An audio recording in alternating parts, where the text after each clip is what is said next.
Hey everyone, welcome back to the Trendcrusher podcast. I'm your host Peter K, aka Trendcrusher.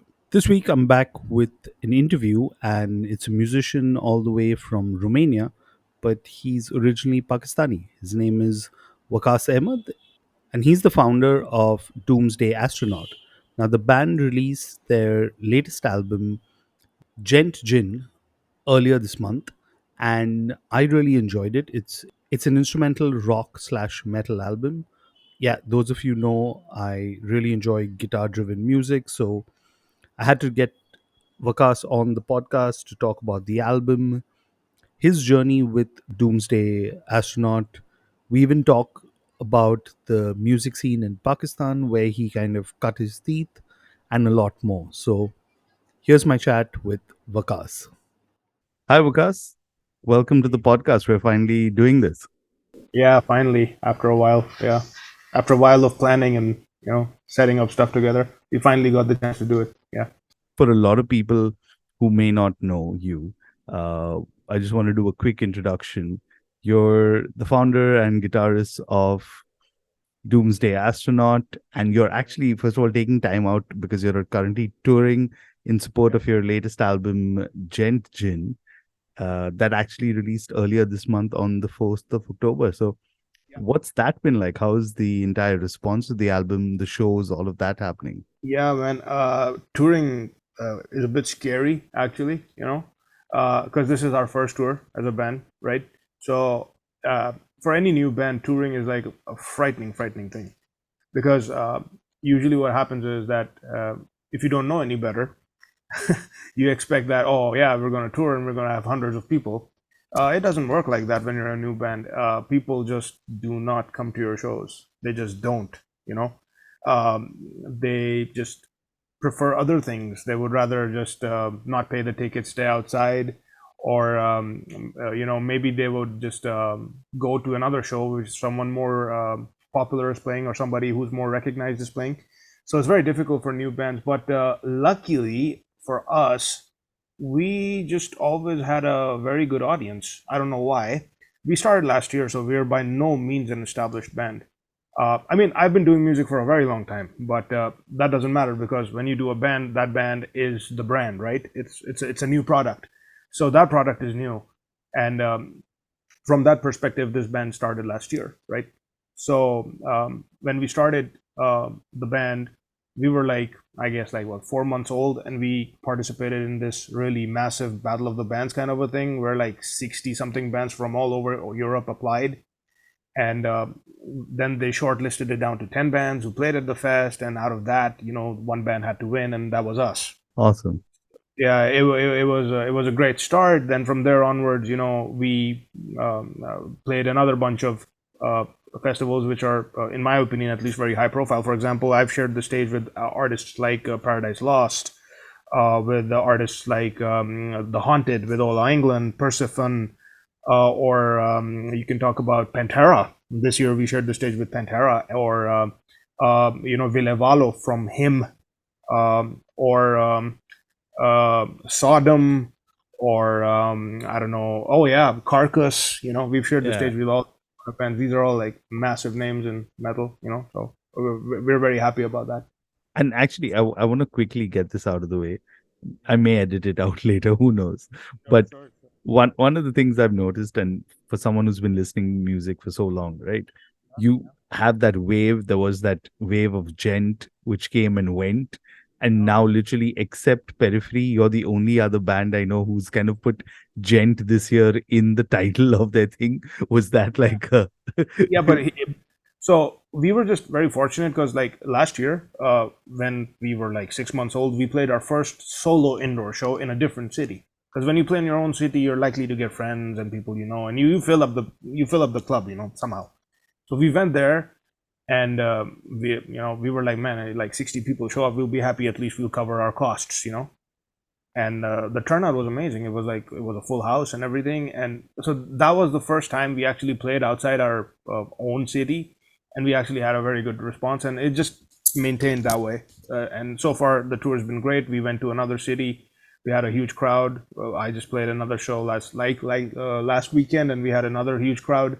I'm going to play another show tomorrow, I don't think it will be such a huge crowd because it's a very small city, but it's a really cool club with some nice people, and they have a very good sound system and everything. So it's a lot of fun to play there. But I'm not expecting a huge crowd. But even if not, it's still fun, to play there. Then we're gonna play again next weekend in the city that I'm originally based in here. So yeah, I mean we're going pretty good, surprisingly good. We put it this way, we actually make money. Yeah, So which is the yeah, good thing, right? yeah, I mean, exactly. and especially for those listening, like especially, I mean, I live in Mumbai, India, right? Reality is very different, and exactly like you kind of talked about it, where there's so much opportunity and availability in Europe in terms of, I mean, I get so many emails about bands touring Europe, and I was like, where do you kind of make that choice, right? Because there's only that much money you have. Mhm. For here in the subcontinent, you get one big band or one kind of metal show happening every few weeks, Mhm. and then you go for that, right? You show Yeah, up, yeah, yeah. but the choices that you have in Europe are so different. Well, see, here's the thing. You need to understand that there are different kinds of bands who have different kinds of audiences, and they have different kinds of levels within the music scene. Like for example, there are lots of bands within Europe who are not considered big bands, but they are still good enough to tour all over the continent. Hmm. And they would play it for a club of 80 people, 90 people, 100 people, but the ticket pricing is not that high. Hmm. You could expect to catch a really cool show for like 10 euros, maybe. You could catch like a couple of these bands for like 15 euros, maybe 12 euros, 13 euros, maybe less. But then you've got the big bands, like, you've got the Arch Enemies, and you've got the. I mean, I'm not necessarily saying I'm a fan of any of them, because I may or may not be, but I'm just saying that they're big bands. They can Yeah. pull a crowd in where they go. So you've got bands like Arch Enemy, or you've got bands like Opeth, and you've got. I mean, they're not in the same category in terms of genre, but the same level. You've got bands like In Flames and all these bands. These are bands that are they're good enough to headline most metal festivals. They will go anywhere and sell out the club. Pretty much, even a big club which offers like 800, 900 people, they will probably sell it out. So there are different kinds of bands. There are different levels to the game. So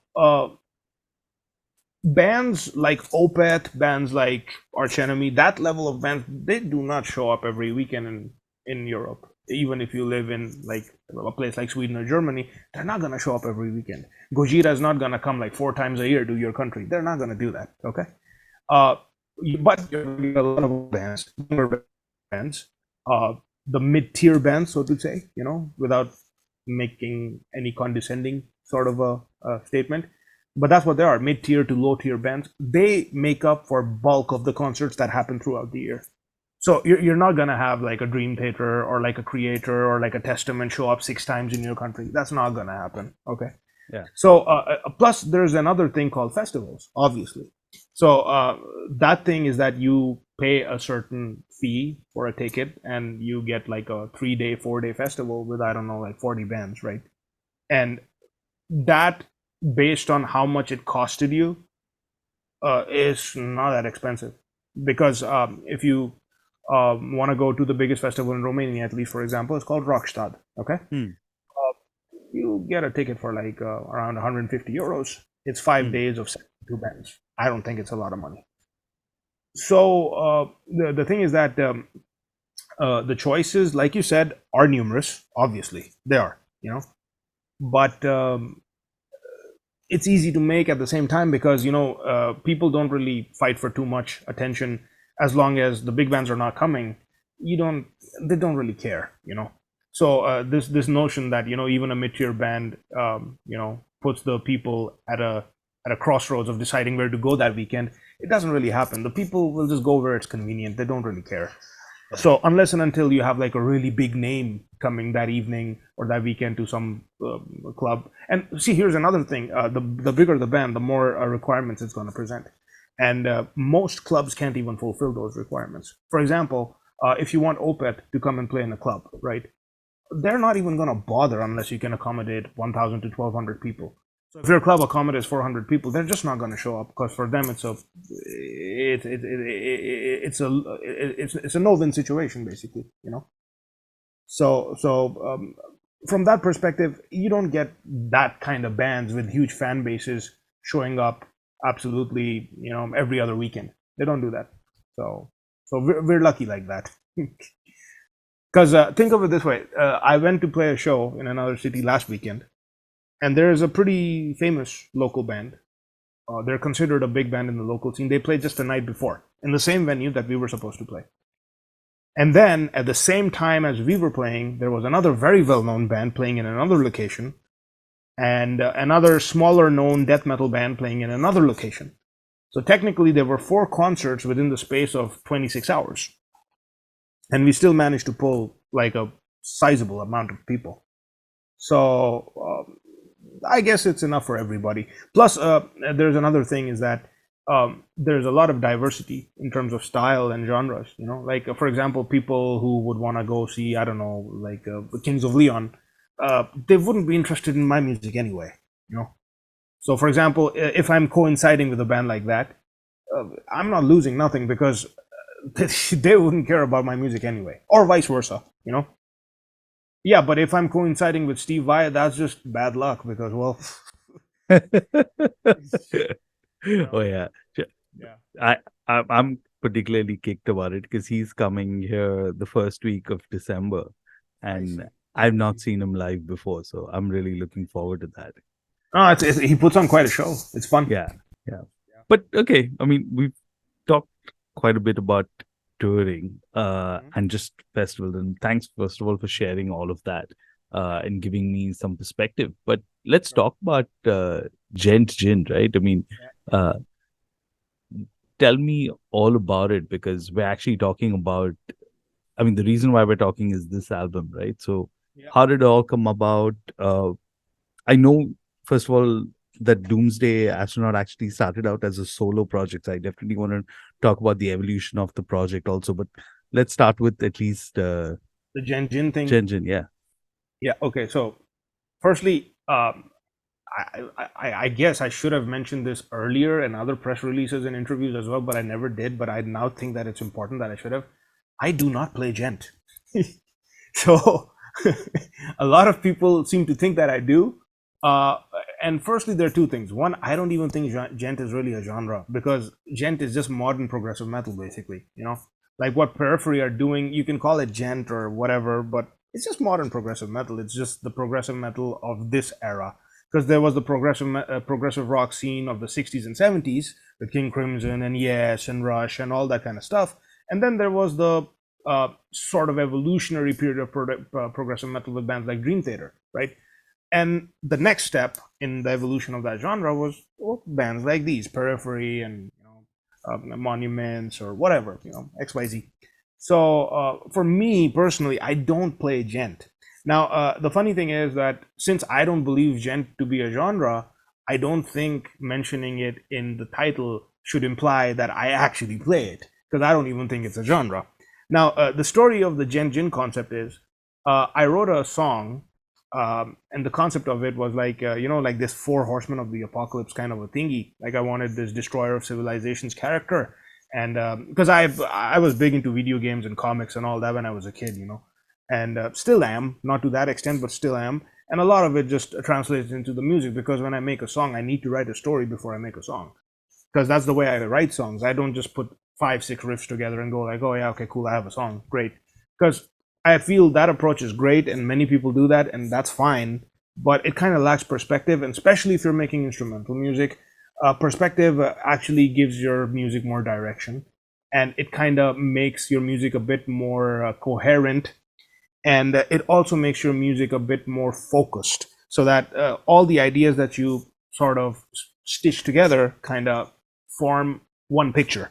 And it's not like that, oh, I heard a song that could have been 5 songs you know so I thought of that character like, okay, so there's this jinn kind of a thing, like a horseman of the apocalypse or whatever, and he just shows up, and one fine day, you just see like a meteor just dropping from the sky, and he just shows up and starts destroying the planet and just completely resets the whole civilization thingy and whatnot.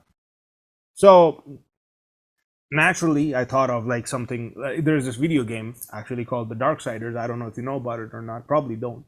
But it's cool. It has a similar concept, and I had that kind of a character in mind. So I made the song. The song was the first single that we released. It's called Born of Smokeless Fire. It's heavy and aggressive and whatnot.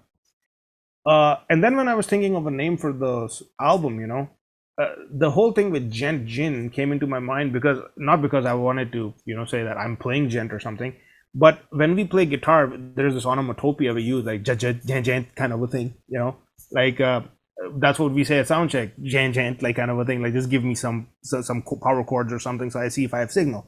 So if you listen to Gent Jin, it sounds like Gent Gent, and that's what yeah, exactly, and that's what you do on the guitar. Yeah, and that's what you do on the guitar the whole time when you're riffing, like jan jan jan jan jan jan jan jan jan, and it sounds like jan jin, So that's the seriousness of the title, really. That's as You far just as it goes. you just gave me the promo for this episode already. Oh, That entire bit. yeah. So I mean, like for me, it was just that. It's not like, oh yeah, okay, so there's a gent movement, and because me personally, I don't believe in trying to catch on to a movement, because you will always be late, because the movement already started, and the bands that did start it are gonna last and you're not gonna, you know Yeah. that's what happened to the 80s thrash movement. Metallica, Megadeth, Testament, they survived, but there was a plethora of a million bands that nobody knows about now.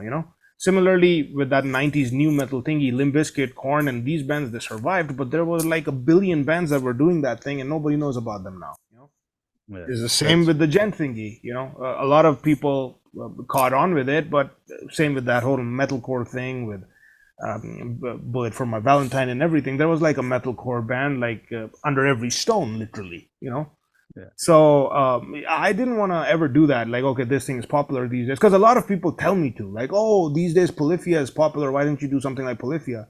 I'm like, firstly, because I don't like it. Number one, and secondly, why should I? Because I want to do my thing, And truth be told, I'm not saying I'm doing something that no one has ever done before, because, well, I don't think we live in that era anymore where you can Hmm. actually invent something like that.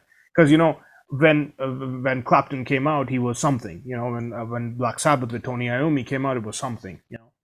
I don't think we live in that era anymore. The sheer possibility, numeric possibility of actually doing something that groundbreaking is far less now than it was in the 60s or 70s, purely because that was the time when the electric guitar as an instrument was getting discovered. Think of it this way, that before 1958, 1957, the electric guitar wasn't really a thing, you know? And people don't understand that. People go, oh, but the guitar had such a rich history. Yeah, rich history, 70 years. Rich history, yeah? I mean, the history that you're talking about is acoustic guitar, flamenco, and classical music. People go like, oh, but jazz and blues. People need to know that the electric guitar wasn't even the main instrument of choice in jazz and blues like 120 years ago. People the electric guitar or the guitar, whatever, it was a comp instrument. It was there to just accompany a keyboard player or a piano player, not a keyboard player, a piano player or something. So this whole thing of, oh yeah, the guitar is cool and it's awesome, firstly thanks to Leo Fender, and secondly thanks to Jimi Hendrix. That's where it began, really. So the 60s and the 70s, that's where the guitar thingy, guitar based rock and roll heavy music started coming about. So since they were in the mode and the process of discovery, they were more likely to actually come up with new things, because nobody knew anything and everything was trial and error. Nowadays, we kind of are in the phase of just perfecting what people already did before us. We're just like, okay, so Petrucci did it like this, and I can do it a bit, like, technically a bit better, because this is a fact. Like, guitar players of today are technically superior to the guitar players from 30 years ago, and guitar players 30 years from now will be superior to us. That's just how it goes, because you just always have a head start the later you start. So for me, that has always been a thing, that you need to understand that. And secondly, since there's so much music out there now, right, it's very difficult to stand out now, because a lot of people say, oh, it's so easy with Spotify and everything. It's not, because Spotify doesn't help with anything. Like you put your music on Yeah. Spotify and have 11 monthly listeners, so nobody cares. I Uh, mean, now, and you're saying this like right in the week when they announced that entire thing of royalties changing for like certain artists and also. yeah, here's the thing. To be very honest with you, even as it stands, I'm not that much affected by it. You know why? Because as of now, I get $0.0003 per stream. Hmm. So if I depend on that, I could not probably even get myself a Big Mac at the end of the year. You know, so like, like why would I bother? You know, so for me, it's not a problem. It's not a problem. For me, Spotify was never a source for budding artists to make money. It isn't. It never will be. It's a good place to leave your music with a chance of discovery. Like maybe somebody will discover you, and maybe the news spreads, and you might just get some fans, and that's it. You want to make money? Well, firstly, you need to play music that's a lot more appealing to masses than what I do. Number one, and number two, uh, use Bandcamp. I've heard they're about to go down the dumpster too. Yeah, I'm Yeah. really like I have so much music on there. It's not even funny, and I've Oh. already like one of the things about being as old as I am, like I've Mhm. seen this come and go, right? I mean, like I saw it with MySpace. I Ah, saw yeah. it with a lot of that. And like few years ago, I was very active on Google Music because they Uh-huh. you could buy here in India, we could buy Mhm. a lot of the music. This is Mhm. before Bandcamp I used Right. actively. So Right. again, I had to like download all of that, take a backup, right? Uh-huh. Uh-huh. But okay, I mean, I know like we've talked about quite a few things, but I thought now would be the right time to give all the listeners and especially those who have no idea about Doomsday Astronaut, let's give them a taste of the album. Which track would you recommend we play and why? Um, That's a good question. I think a good track to start off with, because I'm assuming most of the people who will hear this podcast don't know who I am, right? So I think a good track to start with would be Yojimbo Unleashed. Hmm. And the reason why I think it would be good is because, firstly, it's short, and second, yeah, and secondly, because it has less information for somebody to digest, and it's very likely to be the best way to get introduced to my music. Because usually, what happens is that many of my songs are very elaborate, and there are lots of parts, and for a first time listener, it might seem like there's way too much information. So I think this is the best way to get into the band. It has a bit of a story. It's actually a sequel from my first album, but we'll talk about that some other time. But in my opinion, it's the best way to get into the music if you haven't heard any of it before. So Eugene Unleashed would be the best way to start, in my opinion. Okay, so why don't you introduce the track for everyone? Yeah, so this one is called Eugene Unleashed. It's on our latest album, Gen Gen. So check it out.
And I'm still talking all things Doomsday Astronaut, and I've got Waqas with me. Just, I wanted, I mean, because we've kind of covered so much, let's go back to the origins, right? And tell me, first of all, how did you go from the solo project that you were doing a few years ago Mhm. to making it or tagging it as Doomsday Astronaut, from a solo project to now a band? And also, if I'm not mistaken, let me get this out of the way. All the musicians that play with you live at the moment are all your students. Is that correct? Let's just get this out of the way. Well, two of them are the bass player and Okay, the drummer. fair. Okay. Yeah, but the other guitarist is not. Because my bass player and my drummer are both also pretty capable guitar players. So Okay. that's the joke we make in the band, that this is a band of four guitar players actually. But yeah, so my drummer is also a drummer, obviously, so, and a good one. So he plays the drums. The bass player, well, we already had a couple of guitar players, so he natural choice to play bass, you know. But yeah, they both studied guitar with me. Yeah. Okay. But so how did it tell me the entire evolution that kind of happened, right? Because I do remember your solo album releasing. And how did that become then Doomsday Astronaut and now like taking it live also, right? Right. Well, basically, here's what happened. I've been playing in bands for like the longest time, I guess, since 2004, 2005. And not to like blow my own trumpet here, but I've always been like the kind of technical whatever guitarist, you know, like in like those, you know, that you associate with progressive metal and shred and whatnot. And so I was that kind of a guitar player, and I always played in bands with singers, always. And a lot of my close friends, like, dude, you need to do instrumental music, you really do. And I'm like, I will one day. And it lasted like 15 years, that phase. Like, I'll do it one day. And then I had a guitar student who here in Romania plays in a pretty big band, actually. He studied with me, and he too one day said that, man, why don't you make an instrumental and I'll mix it? And I'll go like, yeah. He's like, yeah, man, I'll just do it free for free. Why don't you just make one? I'm like, okay, you don't have to do it for free. I'll pay you. So we made my first instrumental that way. You know, it was just a thing. You know, like I wasn't looking to make an album or make a band. I just made a little song, got it mixed by my friend, and just made a little playthrough video sitting with some nice light on me, you know, and we just put it on Facebook. That's it. And it went crazy. People loved it. People were like, oh, you need to do more of it. And then I made a second instrumental. And then I made a third instrumental. And it just kept, you know, gaining momentum. And then the whole COVID thing happened. So here I was locked up in my house, and I was like, oh, might as well just make an album. So I just basically made the first album, which was called Doomsday Astronaut, as a solo artist back in 2020 at that time. And it came out in November 2020. It was received very well. And I just realized that, well, okay, this works. People enjoy it. I enjoy doing it. And I'll do more of it. So I did another EP. Um, and that one was released the year after. So full album out in 2020, EP out in 2021, and we're looking great, you know. And then in 2022, uh, I actually came up with this idea that the music that I've made as an instrumental artist, as a solo artist, I want to play this music live. And I felt like this music is kind of rare, and you don't really find bands that play this kind of music. And I actually was very curious to see how people would react to it, because you normally don't hear bands like this at pretty much any festival. If you even look globally, there are very few bands that play instrumental music or whatever, you know. I mean, I'm sure there must be lesser known bands, but there are not that many bands that you might just think of the top of your head right away, you know, like, oh yeah, I know like 20 of these, you know. So I just came up with this idea that, okay, let me just assemble a band and let's see how it goes. And that's what I did. um, I found these guys, and I was like, okay, so let's just, you know, get together and see how it goes. And we started rehearsing. I sent my songs to the drummer. He learned them. The bass player learned them, and we felt good. And we were like, yeah, okay, this is cool. And we started playing shows, And I was a bit skeptical, honestly, in the beginning because I was like, oh, who wants to listen to me play guitar for an hour, like without a voice or without anything, and just play guitar the whole time, And people would get bored. But to my surprise, the response was brilliant. Like it's the kind of response I've never had with any band I've ever played in. So I was like completely blown away. Like it was incredible. And then I told you about the band Battle of the Bands competition. It was pretty stiff, and there were bands there who've been playing together for 4 years, 5 years. A really stiff competition. Like it wasn't like just like, oh, we just had a walk in the park or something. I wasn't expecting us to win at all, to be honest with you.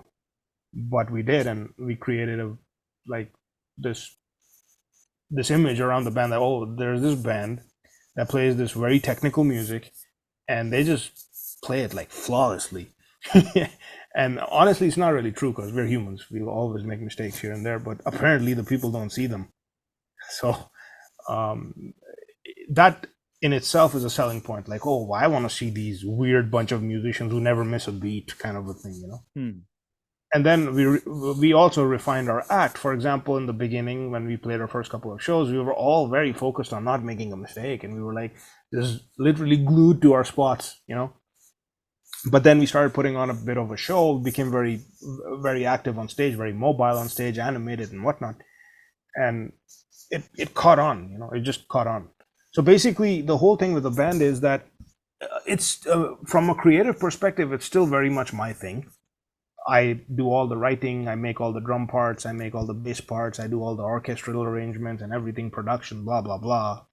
Naturally, I play the guitar, uh, but I have this incredible bunch of musicians with me that actually plays with me live and helps me bring this music to an audience, a live audience, so to say.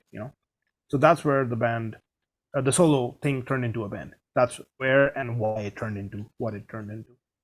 Wow. Thanks for sharing that entire history of the band very briefly, right? Because I think that's one of the parts you must be tired of kind of talking about, just like everyone kind of asking you the same story of how it happened and things like that. But I Yeah. have to say, I mean, like, when I was kind of prepping for this and going through it, and I actually did mention to you that there are connections. So I'm going to give a huge shout out to Sharial Poplazi, who ran the Yeah. record label called Gas Mask Holocaust. Actually, Yeah. and I'm going right now and looking through my blog, which I'm going to send you a link to. In 2012, which is 11 years ago, I actually did an email interview with the other guitarist of your band, Odyssey, Hussam Raza. Hussam Yeah. Raza.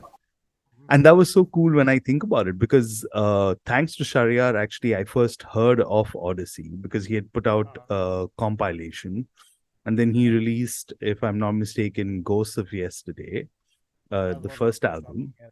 And then Hmm. Hmm. I think he sent me Crossroads to Oblivion or someone sent it to me because that's how I ended Okay. up doing that interview 11 years ago. And I'm looking at the picture right now.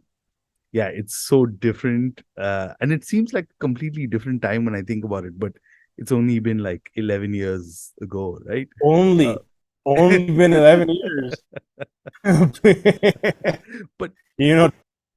one good thing is I'm glad, and this is, I think, with technology, right, is I have to be honest, and this is the time I'm going to take, right, in this interview or in this chat, where I was really impressed, by the way, with Odyssey back then, because I'm looking at my notes of what I'd written. And I said that, first of all, it's the production was really great. Um, and at that time, also, I remember this was mid to late 2000s, right? So 2005 to, I think, 10, 11, where you had so Yeah. many pop acts also. So like bands like Strings and everyone else had actually performed. Jal, all of them had performed, right? And they had contracts with Indian labels and stuff like that. So Pakistan had really an active scene, not just like mainstream, but also underground itself. Uh, Tell me what your memories are. I mean, I'm glad you clarified saying only 11 years, but Uh, how does it feel looking back at that time? Man, like I wouldn't change a thing for anything, you know. Like it was one of the best times of my life. And I don't know if you know, but there was another band I used to play in with Tom, by the way. Because me and Sam, like we were very close friends to this day. And he kind of started playing guitar after, we became friends. I was already playing, and he was like, "I want to play too," you know. So I wouldn't say he started because he saw me, because I'm pretty sure he got gained more inspiration from people like Hetfield or Satriani. So I wouldn't say that I'm that inspiring. But he did start after we became friends. I showed him a few tips, and he picked it up pretty much on his own, you know. So we were very close friends, and we used to play in this band together called Orion. I Hmm. don't know if you know about. Yeah, exactly. Yeah. So we did that band, and then we did Odyssey. Basically, the plan was to just do Orion for the rest of our lives, but the thing was that the singer and the drummer left for Canada, Hmm. and me and Hussam still wanted to make music, and we were like, okay, so what do we do? And we were like, oh, well, we'll just make a new band. And Hussam was like, yeah, but with who? And we were like, oh, we'll find somebody, man. Like, well, what? There has to be somebody. We're from Lahore, you know. It's got like, like almost like 1 crore people or something like that. You know, that's like 100 million people. You know, it's like, Yeah. I'm like, hey, you think we can't find a voice in 100 million people? What the hell, man? Come on, don't worry about it. So we found our singer Nabil, and Odyssey was like just brilliant because I've noticed, that there are times like when you make music, you just there are different ways of making music. The older you Hmm. get, you have less time, and you're a bit more measured. Um, I would like to use the word maybe a bit more mature, and a bit more calculated. But that time was the kind of time that we were just throwing everything, including the kitchen sink, at every song. It's like no inhibitions, just, yeah, okay, this part sounds cool, let's just put it here. Like no thoughts, and it was just very, very, like natural, whatever we did. Like that was the time when we would just get into like a jam room or a rehearsal room or whatever, and just play it together and go like, yeah, okay, this part sounds cool, yeah, let's just make a song. And it was a very, very natural process. It wasn't like, oh, we just sit on a laptop and edit parts and put them together and see, this sounds good, that sounds good. Very calculated. We're like how most music is made today. um we just it was just very like go with the flow kind of music. And that was great for us because you learn to express yourself, and Hmm. I think that is so key for any artist. Like sometimes we listen to certain bands that we like, right? And we go like, okay, I like this guy, I like this guy. And subconsciously or consciously, either way, sometimes any sound that is not reminiscent of those sounds just sounds bad to us, because we expect good things to sound like that because we like those bands. So anything that will be considered good or excellent or amazing needs to sound like that. And that's not the best way to go about it, because you're kind of basing your expression on an expression made by somebody else a long time ago, you know? Hmm. So we basically kind of just put all our influences together, and whatever just worked on the go, just throw out parts, like just we didn't think about anything. We were just like, okay, yeah, this sounds good, yeah, okay. And our drummer would go like, the song is like clocking in about like 19 minutes now, and I'm like, it doesn't matter, we have more parts, we can make a 20-minute song. So we were just like, we were in that kind of phase, and we were making 11, 12, 13-minute songs, and it was an amazing phase in my life as a musician, and even on a personal level, it was a lot of fun. Don't want to get you too nostalgic, but paint a picture of what that time was like, right? Because you were there, you had Orion. From what I was reading up, then you had Odyssey. Post that, also you kind of played as a session musician. Uh, Yeah. how would you compare and just paint a picture of that time, what it was like to be in the music scene in Pakistan, right? Because it's very different right now. Yeah, these are two separate things: Orion, Odyssey, and whatnot, and session playing. Basically, Orion and Odyssey was just fun and passion. It's like we like playing this music, and we're going to, you know. We don't have money to record it in a studio. No problem, I'll do it myself. That kind of a thing. So yeah, okay, we just borrow somebody's speaker so I can mix the songs or whatever. And it was just that. It was like a bunch of friends just get together and play music that we mutually all like, you know. Hmm. So we just do that. That was and that kind of a thing is very fulfilling, because everything that comes out of that speaker sounds great to you because that's exactly what you want to play, Correct. and everything was on a shoestring budget because we didn't have money, we didn't have fancy equipment and whatnot, but we didn't care. We were like, oh well, just manage that kind of a thing. And I always felt like a lot of people have this mindset that, oh, I don't have this and I don't have that, and therefore I cannot make music. Hmm. That's a big pile of rubbish, for the lack of a better word. Yeah. Uh, I wanted to say something else, but never mind. But in my opinion, nothing stops you from making music. You look. The only obstacles that exist are the ones that you make for yourself. If you're gonna look for an excuse, you're gonna find one. Simple as that. Hmm. So with me and Sam, we shared one thing in common, and that was like, man, let's just make songs. Okay. So we never waited for that one amazing song that we'll make one day. Man, I have this song. You like it? Yeah. Okay, let's finish it. Simple as that. So we were like 10 songs, 15 songs, 20 songs, 30 songs. Just keep making songs. And that's what we did with Orion. Like in like 6 months, we made 10 songs. We made an album. We released it. I could have sat on it for the next 3 years and gone like, this is not okay and that is not okay. If you're gonna look for that one perfect thing, it's never gonna happen. So we just always just we were like, let's just make music as much as we can. Coming back to the scene, it had a lot of passion, but it had zero infrastructure, and it had like zero resources. Like the gigs that we played, many of them were like just bunch of kids gathering together, pulling some money together, hiring a little hall, and just getting a sound guy and just doing a show. There was no proper organization, and you cannot blame that on them because they're just kids who are just trying to have a good rock show or whatever. They're not professionals who know exactly everything about PR and how to promote a show and okay, logistics and everything. No, man. Basically we were just winging it. But there was a lot of passion and there was a lot of fun because we would get a lot of people together, 70, 80 people, whatever, and it would be just a lot of fun. Like we were having a blast playing the music, they were having a blast listening to the music. Um, when it comes to session playing, things completely change because I didn't play sessions for like some amateur acts or whatever. I was playing with Overload, so that's a serious band. Like it's a big band. It's the kind of band that has millions of views on their Coke Studio video. So there, everything needs to be very professional. It needs to be um, very structured, very disciplined. It's not the kind of place where you can say, "Oh, I'm busy, I cannot come to rehearsal." You don't come to rehearsal, you get fired. Simple as Yeah. that. So basically, about session playing, the only reason I got into session playing was because I studied law, and I, did law school, and I uh, basically studied to become a lawyer.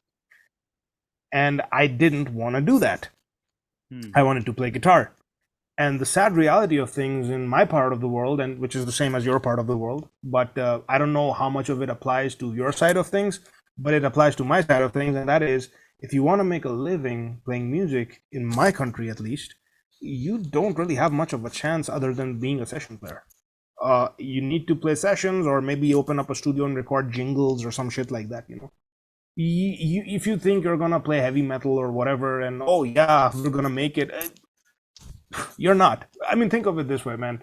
I don't know 4 locations in my entire country where you can actually have a decent show, right? So when you have an infrastructure like that, touring bands and metal and all that, that's not gonna happen. All right, it's a myth, it's a dream. Maybe in 50 years, maybe in 150 years, I don't know, but not now. Okay, not in my lifetime.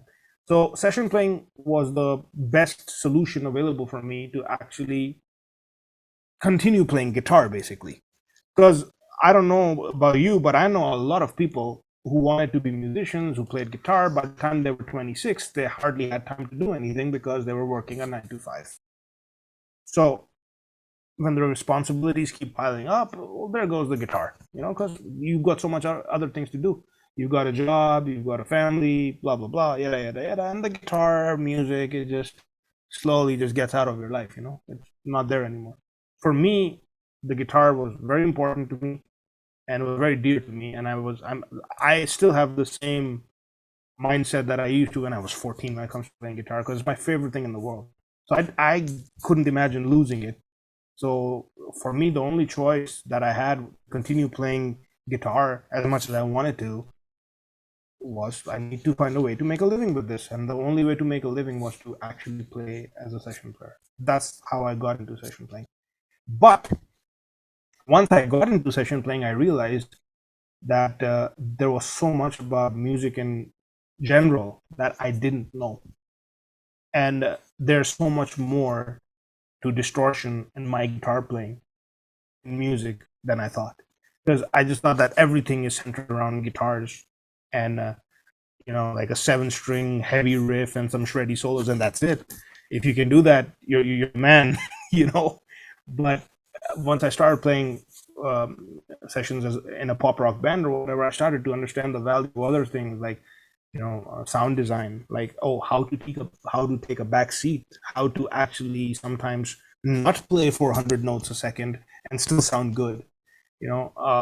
I started learning all these things, and for that I'm very thankful uh, to the band that I played with, Overload. And so in the beginning, it was just me trying to find a way to just make a living by playing music, but I realized that, oh, this is very, very rewarding because I got a lot of exposure playing stages that I would have never played if I continued to play metal music. So yeah, it was a very rewarding experience in the end. You know. So, Waqas, first of all, thanks for sharing all of that information that you did about Pakistan and the scene back then. But please allow me to play a song that I really liked by a band you played in Odyssey. This is a song actually I even wrote about, which is Dream Slayer. Can you quickly Oh tell us man. some memories of writing that song before I cue it up?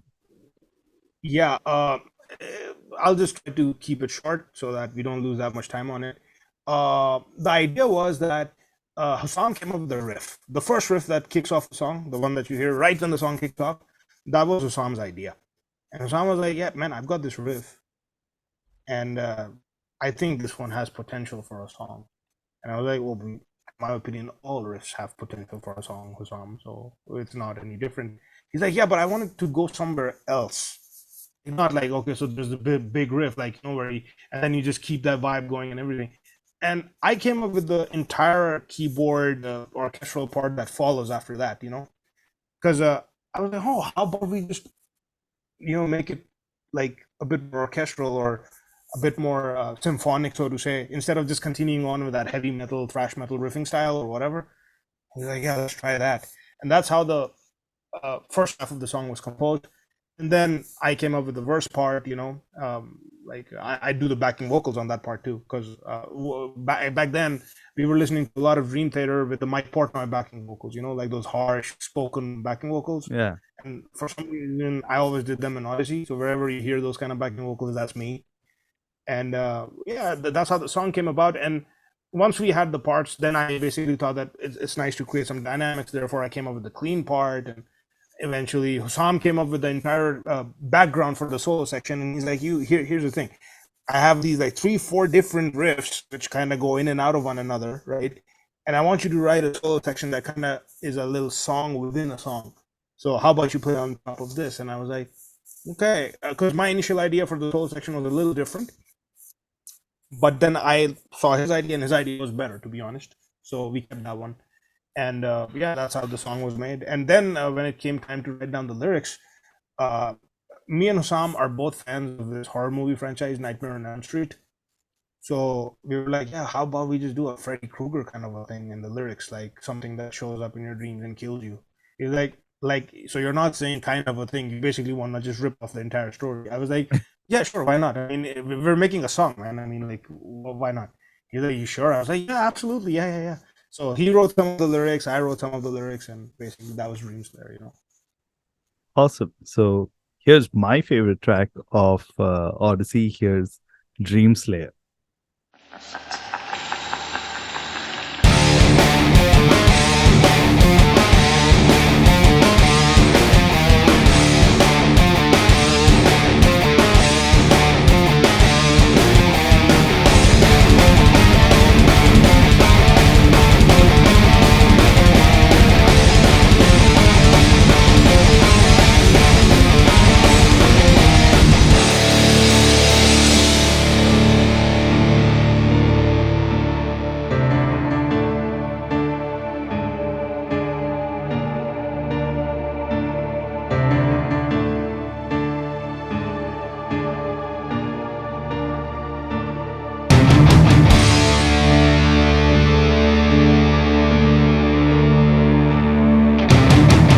The shadow lurks behind the mask of insanity. Where once serenity reigned, but now is not to be. The deafening silence is the calm before the storm. The dream slayer rises to claim another soul.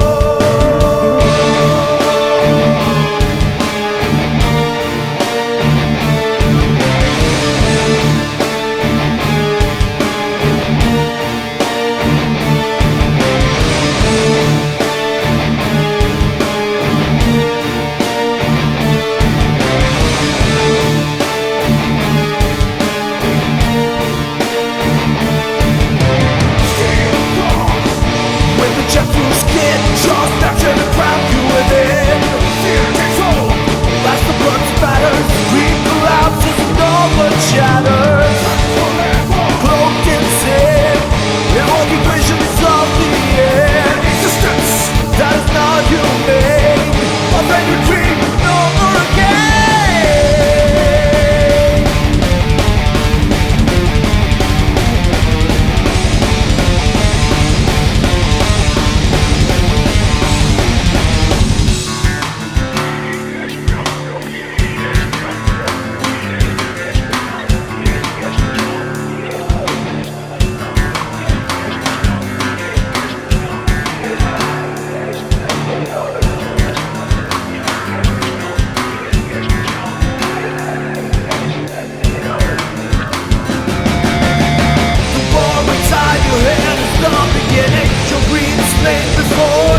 But you talked about a thing, and I want to just kind of build on. Was that also part of the journey where you kind of realized that maybe Germany, because if I'm correct, that's where you moved first out of Pakistan before then coming to Romania? Was that part of the entire thing process?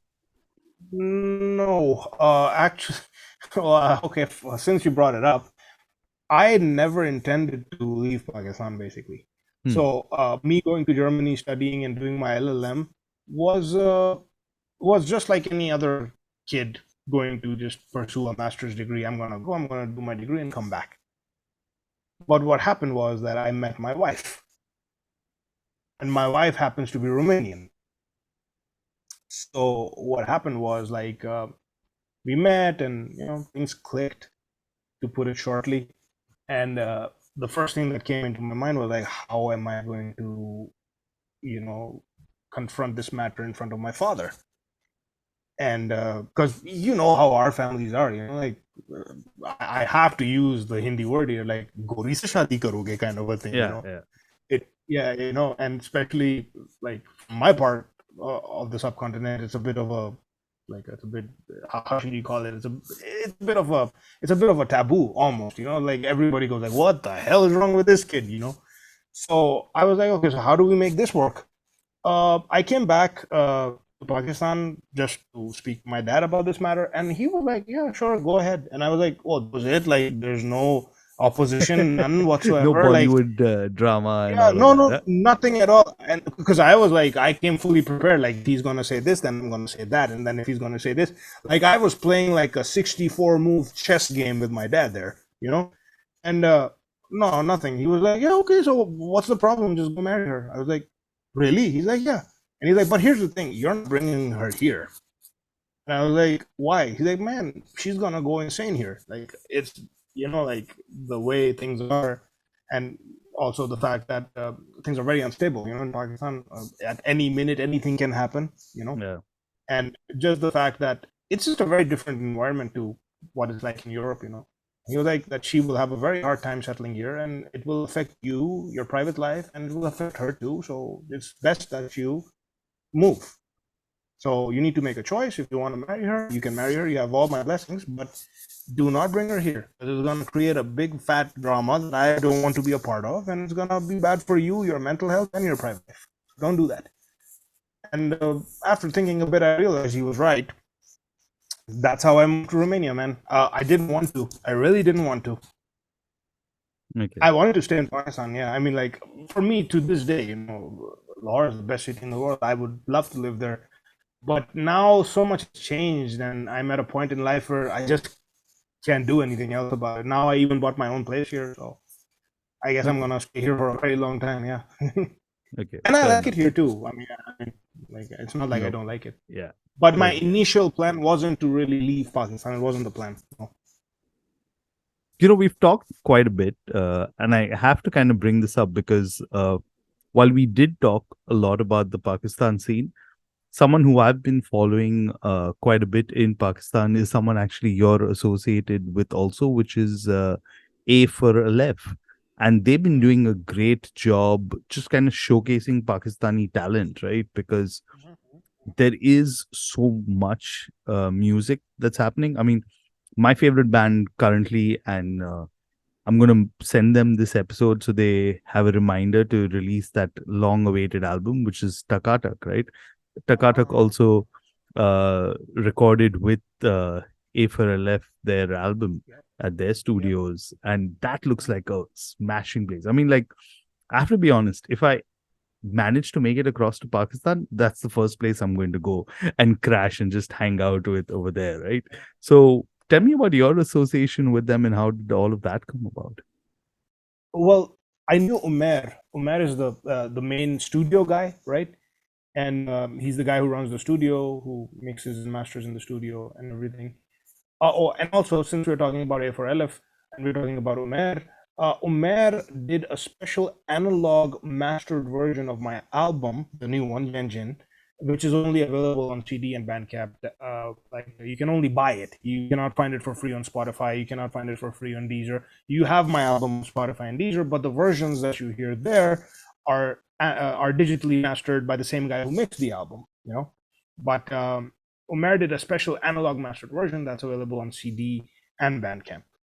Well, that's out of the way. Moving back to what we were originally talking about, I knew Umair, and Umair told me that, hey, we have a record label, and I told him that I'm about to do an instrumental album. He's like, why don't you release it from our label? And then he put me in touch with Anas, and Anas is the guy who manages the label, basically, And since then, yeah, I've been working with them, and it's great, I actually was in Karachi last year, and I did a podcast with the mayor in the studio. It's a great facility, and he keeps saying, "Man, you need to find a way to come and record some music here." And I'm like, "Yeah, a little fact of the 2,000 euro ticket gets in the way, but." Yeah, I would love to, because the facilities is brilliant. They have great equipment and they have very nicely treated rooms and everything.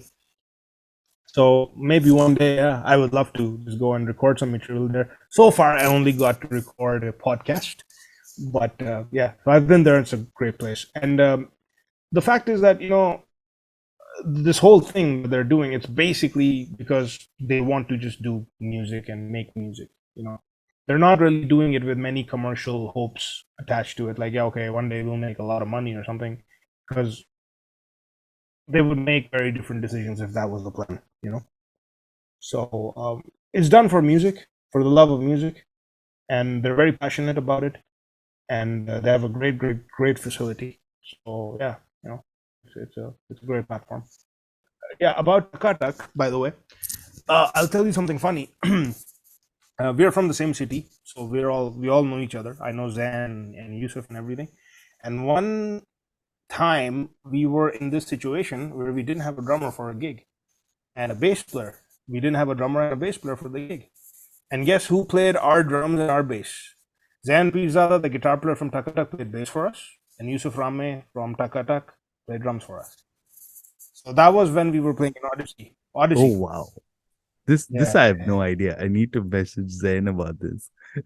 No, we know each other, man. We've known each other, and they're like younger than me, like a little younger, So they were basically in the scene at the same time as Odyssey and everything. And Takatak's cool, man. I when their album came out, I gave it a share and everything, because I'm very happy when something good comes out of our place. I always try to support it. Yeah, So, and Umair has been someone I've been trying to do a podcast episode with, because just to kind of showcase the talent in Pakistan. So I think this is one of the right ways in that direction. So I'm going to send him this episode absolutely. once Absolutely. this is live. Just to kind of come a full circle, right, to what we were discussing and playing live. You've got shows coming up. Also, at least for us here in India, Asia, there are constantly shows happening now, thanks to Australia, because everyone's going down to play the festivals there. What's the plan for Doomsday Astronaut for the next few months, or at least the coming year? What can people expect? Well, for now, I have a show tomorrow. Yeah. Then I have a show next week on Friday. Then I have a show next week on Saturday. Then I have another show on the 16th of November. So in the next 4 weeks, I've got 4 shows, right?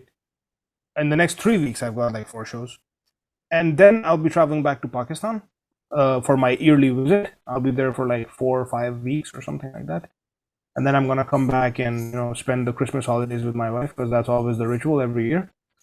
So even if I go to Pakistan for 5-6 weeks or whatever, I always need to be back in time for Christmas and New Year's, because I always celebrate those holidays with my wife. And then after that, starting January, we're gonna get the band back together, and we're just gonna play more shows, man. I mean, probably a spring tour. We'll do 6 or 7 locations, and then the summer is gonna hit, and that's festival season. So yeah, as many festivals as we can play. We're already lined up for a couple of them.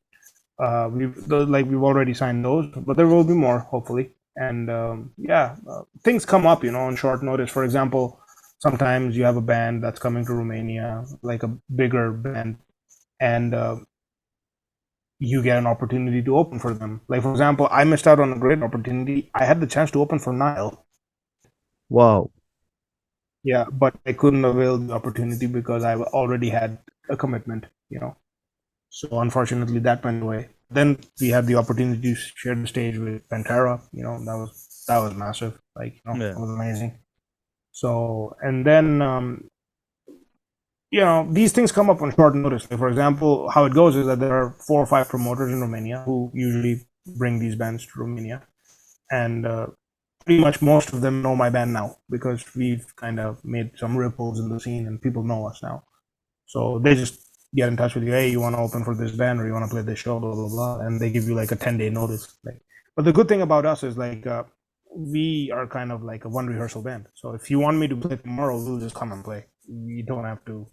Oh, but we're not ready. We can come and play an hour and a half anytime. Just let us know. We'll come and play. You know. Awesome, man. So definitely lots to look forward to, and yeah, we're looking forward to more music for sure from Doomsday Astronaut. But for anyone still listening to the episode, do you want to say any last few things? I think we covered quite a bit, but any parting Oh, notes? yeah, I mean, like, just go check out our music on Spotify. Very easy to find. Just Doomsday Astronaut. Just write that down. We're the only band that's called the Doomsday Astronaut, so it's easy to find.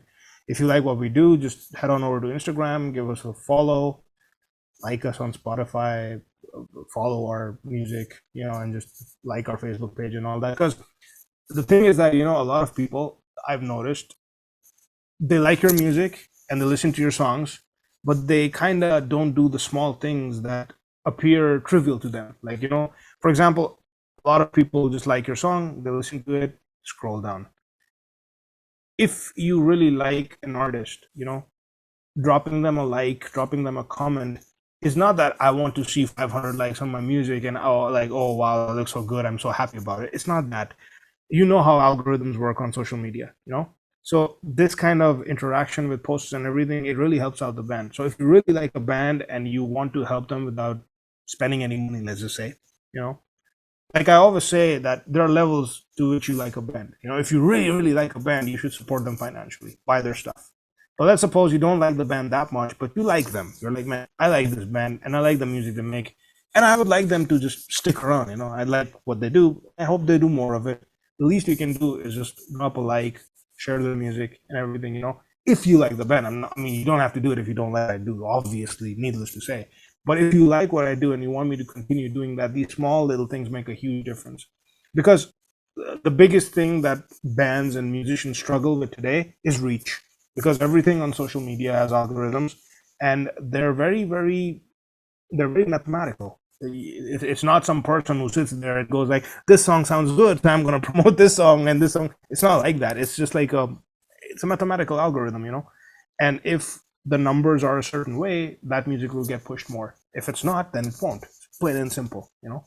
So if you like what we do, if you like the music and everything, just give us a like on Facebook.